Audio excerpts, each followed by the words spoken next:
गोदाकाठचा आंदोलक ते मराठा संघर्ष योद्धा असा मनोज जरांगेंचा प्रवास। मराठा आरक्षणासाठी गेल्या 5 महिन्यांपासून सुरू असलेल्या मनोज जरांगे पाटील यांच्या आंदोलनाला अखेर ऐतिहासिक यश मिळाले आहे। मागण्यांवर मनोज जरांगे पाटील ठाम राहिले आणि मराठा बांधवांनी एकजुटीने मनोज जरांगे यांच्यासोबत राहून मुंबईच्या वेशीवर धडक मारली, सरकारला निर्णय घेण्यास भाग पाडले आणि मराठा आरक्षणाचा प्रश्न मार्गी लावला। अंबड तालुक्यातील आंतरवाली सराटी येथे 1 सप्टेंबर रोजी आरक्षणासाठी आंदोलन करणाऱ्या आंदोलकांवर लाठीचार्ज झाला आणि या आंदोलनाने राज्याचे लक्ष वेधून घेतले। जरांगे यांनी सातत्याने विषय लावून धरत त्यांच्या मागण्या मान्य करून घेतल्या आहेत। गेल्या 5 महिन्यात गोदाकाठचा आंदोलक ते मराठा संघर्ष योद्धा असा प्रवास जरांगे यांचा राहिला आहे। मराठा आरक्षण आंदोलन अंबड तालुक्यातील आंतरवाली सराटीत होत असले तरी जरांगे यांचे मूळ गाव बीड जिल्ह्यातील शिरूर कासार तालुक्यातील मातुरी हे आहे। जरांगे गेल्या 15 वर्षांतील आंदोलनामुळे गोदाकाठचे आंदोलक बनले होते। या अगोदर त्यांनी साष्ट पिंपळगाव, गोरी गंधारी, वाडी काळ्या, बांबेरी या ठिकाणी आंदोलने केली। यात मराठा आरक्षणासंदर्भातील बऱ्याच मागण्या मान्य झाल्या, मुख्य मागणी राहिली होती। त्यामुळे त्यांनी पुन्हा मराठा आरक्षण आंदोलन उभारणी करताना त्यांनी 2 महिने गोदाकाठच्या 123 गावांमध्ये सभा घेत शहागड येथे 29 ऑगस्ट रोजी जन आक्रोश आंदोलन केले।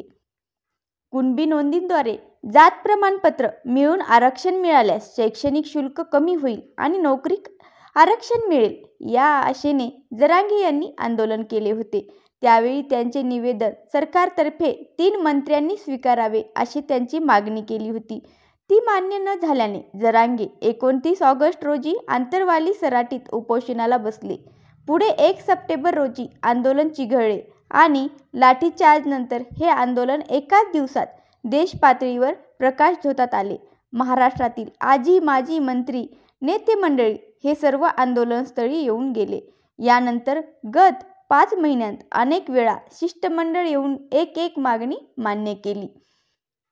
राज्यभर कुणबी नोंदी शोध मोहीम। जरांगे यांच्या आंदोलनानंतर राज्यभरातील महसूल खात्यातील कागदपत्रांमध्ये असलेल्या कुणबी नोंदींची तपासणी सुरू झाली। राज्य सरकारने शिंदे यांची समिती स्थापन केली।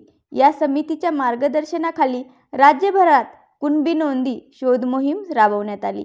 या दरम्यान अनेकांच्या कुणबी नोंदी समोर आल्या। सगळे सोयऱ्यांना आरक्षण देण्याचा आग्रह। राज्य सरकारने जरांगे यांचे उपोषण सोडवताना सगळे सोयऱ्यांना आरक्षण देण्याची विनंती मान्य केली होती, मात्र त्यांची अंमलबजावणी होत नव्हती।